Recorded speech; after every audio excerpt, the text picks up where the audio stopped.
De retour dans l'Africa Newsroom pour la deuxième partie. Nous a rejoint sur le plateau Adoum Topan. Vous êtes consultant en hôtellerie. Bienvenue. Merci. Et nous sommes toujours en compagnie de Makaïla Ghebla, journaliste blogueur, et de notre éditorialiste Jemal Taleb. Tout de suite, le dossier du jour.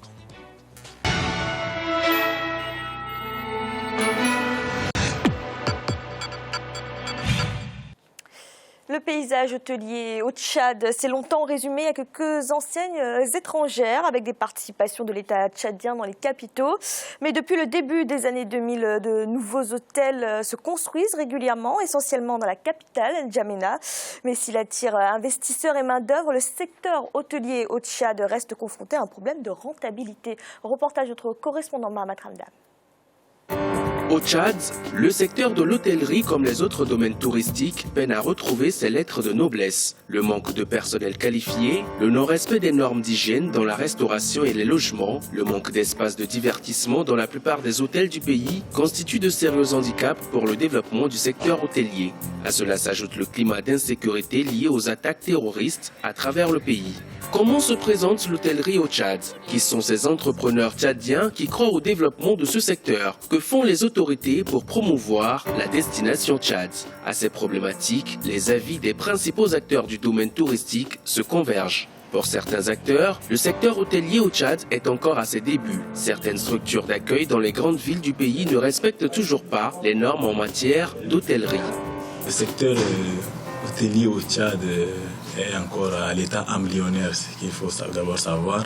Les entrepreneurs même ne respectent pas les normes et on se demande est-ce que l'État ou bien le ministère en charge fait d'abord une étude de faisabilité ou bien descend sur le terrain avant d'octroyer les autorisations de créer ces genres d'hôtels, parce que quand on descend sur les lieux, les constats ne reflètent pas réellement les standards ou bien les normes internationales. Selon certains responsables de sites touristiques et d'hôtels, l'insécurité liée aux menaces terroristes qui pèsent sur le pays ne facilite pas le développement du secteur. Le Tchad est classé depuis 2014 par l'Union européenne et les États-Unis comme une destination à risque, ce qui ne facilite pas la tâche aux promoteurs hôteliers malgré les dispositifs sécuritaires mis en place. Avant là, il y a des marchés bien, mais maintenant à cause des les gens qui entendent des Bardial Dunyara, ils ont gâté beaucoup de choses. Ouais, ils ont gâté beaucoup de choses. Il y a beaucoup de tourisme qui ne vient pas à cause de ça. Certains observateurs estiment que le secteur hôtelier au Tchad attire de moins en moins les jeunes, notamment les hommes qui accordent moins d'importance au métier de l'hôtellerie. Il y a une certaine mentalité liée à la culture des communautés tchadiennes qui ne favorise pas le développement de ces métiers.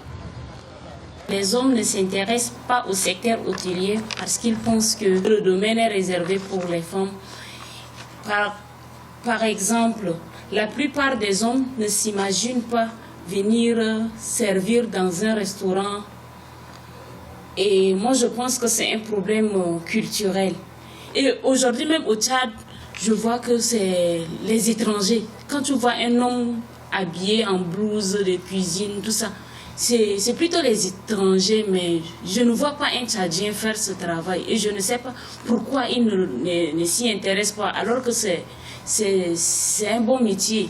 Pour les entrepreneurs tchadiens du secteur hôtelier, l'État est quasiment absent dans la promotion du secteur, notamment dans l'orientation et la formation professionnelle des jeunes. C'est ce qui justifie aujourd'hui la rareté de la main-d'œuvre qualifiée. Comme c'est un secteur que les gens viennent de découvrir, c'est tout le monde qui veut vraiment s'y intéresser. Et la formation n'est pas à la hauteur des attentes de ceux qui veulent être formés dans le domaine. Et ce qui fait qu'à chaque fois, les clients même sont lésés, les clients ne sont pas satisfaits des prestations. Au Tchad, le secteur hôtelier représente seulement 0,3% du PIB national, selon le dernier rapport du ministère de l'économie et du plan, publié fin 2016. Principal problème soulevé par les acteurs, la rentabilité. Adoum Topan, d'après vous, quels sont aujourd'hui les principaux obstacles au développement du secteur hôtelier au Tchad? Comme vous l'avez dit dans le reportage, je pense que la priorité, c'est la sécurité. Après, je pense qu'il manque aussi de formation, beaucoup de formation. Aujourd'hui, on se retrouve dans un milieu où il y a beaucoup de potentiel, sachant qu'avec l'arrivée du pétrole, tout le boom économique qu'il y a eu ces dernières années, les hôteliers, ils sont là. Le manque de formation par rapport à ces personnes font que tout ce manque n'arrive pas à fournir assez les hôtels, et surtout au niveau des hôtels. Quand on prend une architecture d'un hôtel comme le Hilton qui vient d'être créé il y a 1 an à peu près, si je ne me trompe pas, il y a eu un gros investissement dessus. Aujourd'hui, le Hilton ne peut pas se baser sur un norme standard Hilton. Pourquoi? Parce qu'il manque la formation. Il y a beaucoup de structures de formation qui sont installées ces dernières années sur le Tchad. Malheureusement, je pense qu'au niveau de l'éducation, il manque aussi tous ces profs qui doivent accompagner, et peut-être les hôteliers. Ça veut dire quoi, en qualité de la formation? En qualité de formation, et également je pense aussi que les hôteliers, en installant donc ces hôtels, doivent proposer à ces personnes de venir par exemple en Europe, se former avant d'aller mettre un standard en place. Makela Ngebla, quel regard portez-vous sur le secteur hôtelier au Tchad? Écoutez, merci beaucoup. C'est une thématique très intéressante. Surtout, le Tchad est un pays situé au cœur de l'Afrique qui devait intéresser et attirer plus de touristes. Mais malheureusement, on n'est pas un pays à vocation touristique. Mais à cela s'ajoute, vous avez relevé les questions de formation, vous avez relevé les questions sécuritaires. Moi, j'ajouterai le manque de volonté politique des autorités qui ont souvent fait défi d'annonce, en annonçant effectivement, mobilisant des sommes énormes pour construire des hôtels. Or, cette période entre 2006, 2007, 2009, la période où la MINURCA liée à la question du Darfour, plusieurs personnels étrangers venaient effectivement au Tchad pour aller au Darfour. Aujourd'hui, depuis un certain temps, en fait, il n'y a plus d'argent dans les caisses de l'État. L'État n'a pas pu achever effectivement les constructions, les infrastructures mises en place. Ça montre une fois de plus, j'ajouterai, la volonté politique qui manquait et que les autorités tchadiennes doivent se ressaisir pour investir dans ces secteurs clés qui puissent quand même vraiment rentabiliser effectivement l'économie nationale. Or, il me semble qu'ils ne sont pas enclins effectivement à avancer dans ce sens. J'ai mal, problème de sécurité, manque de formation, manque de volonté politique. Vous êtes d'accord avec ce panorama? Alors, ce qui est absolument appréciable chez nos amis militants, c'est qu'ils ne vous déçoivent pas. Et quand ils vous donnent un avis, ils y mettent toujours de la politique. C'est ça qui est extraordinaire. Même quand vous parlez d'hôtellerie, ils vous mettent de la politique et ils vous mettent de la volonté politique là-dedans. Mais elle existe probablement, mais enfin, elle ne peut pas être centrale. Il y a un problème réel, et monsieur, pour une fois, a raison. C'est que, je le taquine, hein, c'est que il y a un manque de volonté pour diversifier l'économie. Que le Tchad, qui soit un pays pétrolier, qui a vécu avec un pétrole à $100 et qui aujourd'hui a des difficultés financières réelles parce que le pétrole n'est plus à cette situation-là, peut envisager de diversifier son économie et d'introduire une dimension touristique dans la diversification de son économie. Moi, je ne fais pas partie de ceux qui pensent que le tourisme soit un secteur central à lui seul parce qu'il y a des pays pour ça et que même quand ils sont pour ça, regardez l'île Maurice, elle diversifie autrement.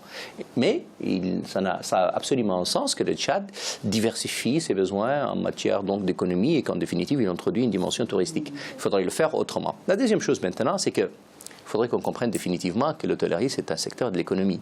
Et donc, quand l'hôtellerie fonctionne, elle fonctionne l'hôtellerie, quand vous avez un grand pays touristique, vous avez un grand pays d'affaires, vous avez un tourisme local qui fonctionne très bien. C'est-à-dire que si le Tchad est capable, dans ses frontières et au-delà des grandes villes, capable de développer une économie touristique qui donne de la vie de l'hôtellerie, j'en aurais fini. La deuxième chose maintenant, encore une fois, c'est, et vous avez raison, c'est la qualité de la main-d'œuvre. C'est-à-dire que quand vous voulez faire de l'hôtellerie, vous avez besoin d'un seuil critique de la population, d'un besoin réel qui s'exprime, et vous avez besoin, évidemment, que la main-d'œuvre soit à la hauteur, ce qui n'est évidemment pas le cas. Et puis, vous avez besoin, la dernière dimension, c'est une dimension sécuritaire. Donc, c'est très difficile à partir du moment où ce que notre ami appelle toujours la communauté internationale vous dit que le Tchad est un pays dangereux, vous voulez y développer une économie touristique, regardez un pays comme la Tunisie. Du jour au lendemain, la Tunisie a perdu la moitié de les 4/5 de ses visiteurs touristiques suite à un attentat. Et donc, vous êtes obligé de prendre cette dimension en place. Et puis, l'infrastructure de façon générale. Vous avez difficilement de l'hôtellerie quand vous n'avez pas l'Internet qui marche. Vous avez difficilement de l'hôtellerie quand vous avez une coupure d'électricité 4 heures par jour. Vous avez difficilement de l'hôtellerie à partir du moment où vous n'êtes pas capable d'avoir un moyen de transport adéquat. Donc tous ces facteurs-là doivent être pris en compte pour que l'hôtellerie, secteur économique important, fonctionne. Adam Topan, vous vouliez intervenir? Oui. Bon, l'électricité, je ne pense pas que c'est un gros problème pour le Tchad actuellement, puisque les hôtels ont investi quand même pas mal pour produire l'électricité. Voilà. Ça coûte très cher, ça. Ça coûte très cher, mais ça fonctionne. En tout cas, la Tunisie, je reviens sur la Tunisie. Pourquoi? Parce que la Tunisie, ok, il y a eu un tourisme surtout de l'Europe vers la Tunisie. Hein, c'est un tourisme mondial.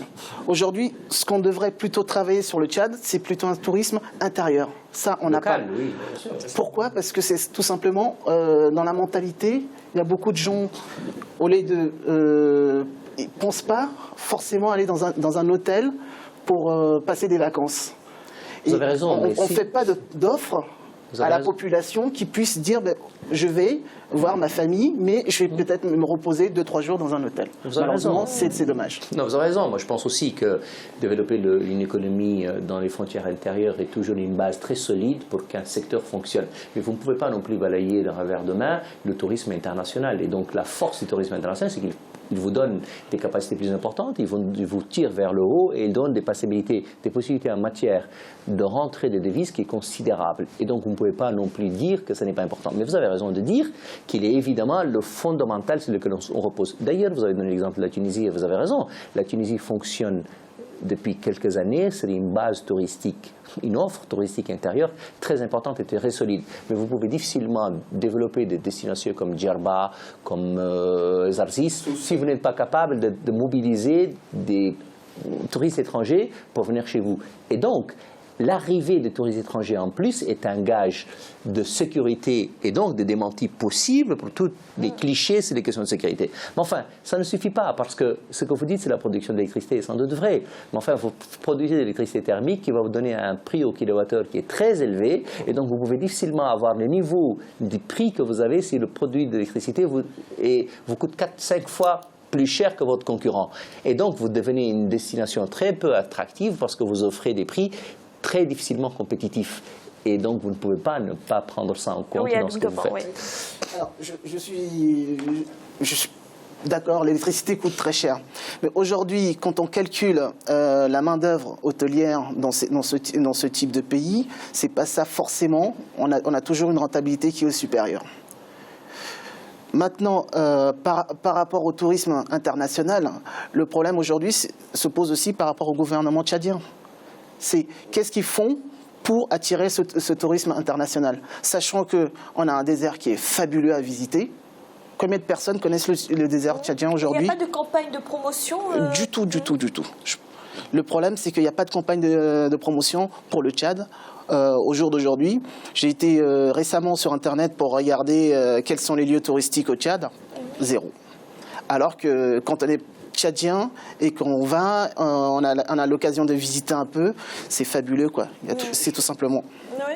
Je crois au-delà de ça que le problème est beaucoup plus profond que ça et que sans doute, ou probablement en tout cas, que le gouvernement tchadien ne fait pas ce qu'il faut pour promouvoir le tourisme et il a sans doute besoin de redoubler d'efforts pour en faire davantage.